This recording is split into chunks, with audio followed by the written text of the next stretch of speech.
Daniel, really good to hear from Jeremy there. And he spoke, as you said, with real confidence and real excitement about that game next weekend. Now, there's going to be fans who are going into that game with a lot of nerves. Arsenal fans will be nervous because they might feel the momentum is possibly turning a little bit against them. City fans may be a little bit more confident. But do you think, Micah, that it's important that players can enjoy those moments, that they have the kind, if you're going to be a player who's challenging for major honours, do you need to look forward to the big occasions rather than dread them? No, you do, but you're just very nervous. I think once you've got over the line for the first time, so the experienced players within the camp, they'll be cool, no problem. Always think they can get back in this race.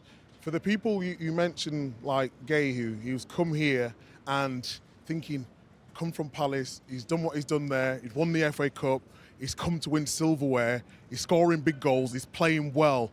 And it's just that mentality to say he can do it and believe it. But then obviously you've got to get over the line.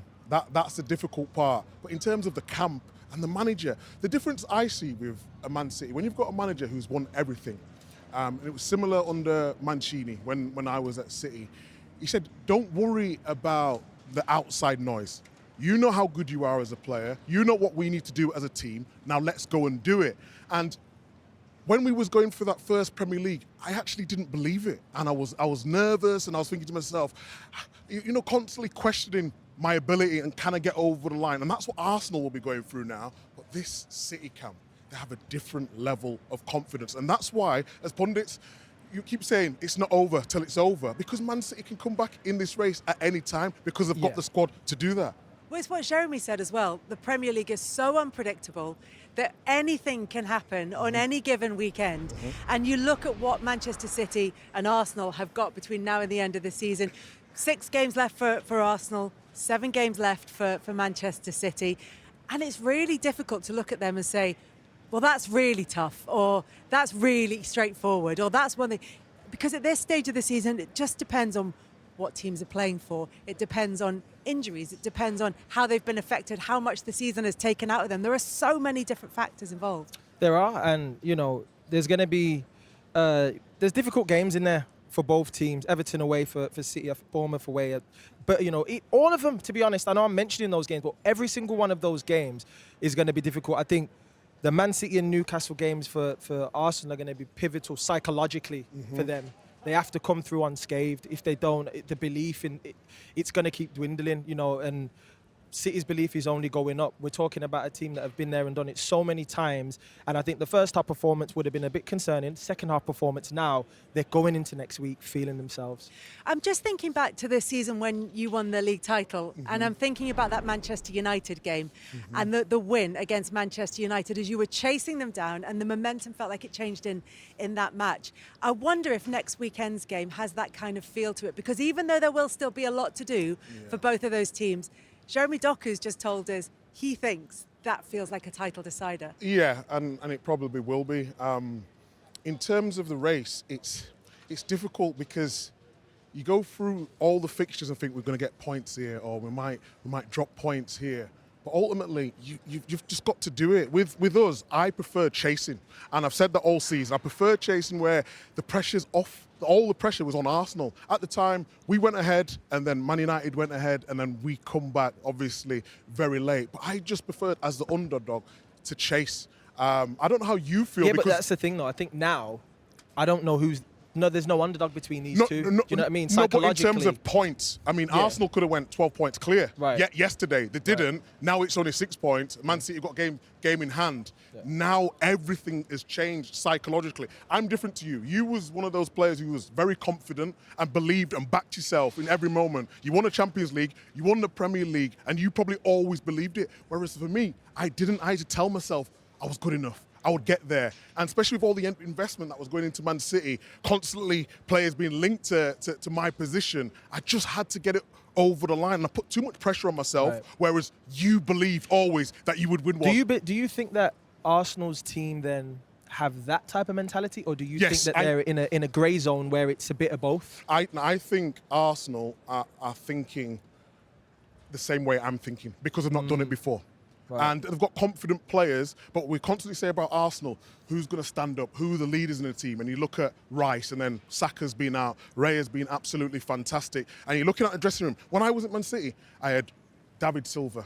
He was always going to win something. Vincent Kompany, Yaya Toure, you know, even Joe Hart, England international, full of confidence at the time. I could look around and think, well, I'm going to win it because I can hang on to those players. In terms of Arsenal, they brought in Jesus, didn't they, for that experience. But is he going to be the leader for Arsenal that they need to carry them over the line? You've got players who have had success, though. Havertz has won a Champions League. Correct. Marino's won the Euros. You've got Zubimendi in there. Declan Rice has countless caps for England. And the list goes on. I think there are leaders in that Arsenal dressing room that can get them over the line. Correct. Of course, we talk about next week's result, but it could be a goal difference. We could be in the goal difference game if Manchester City go on and win next week. But for me, if I'm Arsenal, I'm not thinking or doubting myself. You can't let that doubt seep in. City are going to be buoyed now. They're going to feel to themselves like, yo, it's our time. But at the end of the day, we talk about the past and we say the dressing room and the manager. Psychologically, you see Semenyo and you see Gahey having that belief and that chip on their shoulder and that confidence. But in the end, they've still not been there. They're almost in a similar sentiment to Arsenal. So it's about next week's game. We know we've built it up as big as we can possibly do. It's going to be the game. We didn't build it up like that. Jeremy Docker built it up like that. You know, he did it for us. We teed him up. We knew what he was doing. Yeah, we knew exactly what we were doing. But look, it goes back to the point that Micah was making, which is over the course of a Premier League season, you might have players in there who are experienced. You might have players who've won a Champions League. You might have players who've won the Euros, tournament football, cup football. But the mentality to go through a Premier League season is different, because there will naturally, even for the most confident players, be those moments of doubt, or you will have players who will be constantly doubting themselves throughout it and need players like you to bring them through. It's not even me. I mean, when I came to Chelsea, I won the Premier League here, I had a dressing room full of leaders. I went to Liverpool and we were trying to win the Premier League, and unfortunately for me, I didn't win the Premier League at Liverpool. We got close. We finished second twice. Was that more similar to, you think, maybe Arsenal this season? I think, and I don't think it's the same, because at that time where Liverpool were in 13-14 wasn't where Arsenal are now. I think 18-19, you could argue that season there, we were pushing them every single season, and they just got us. It was 1 point, I think it was, in the end.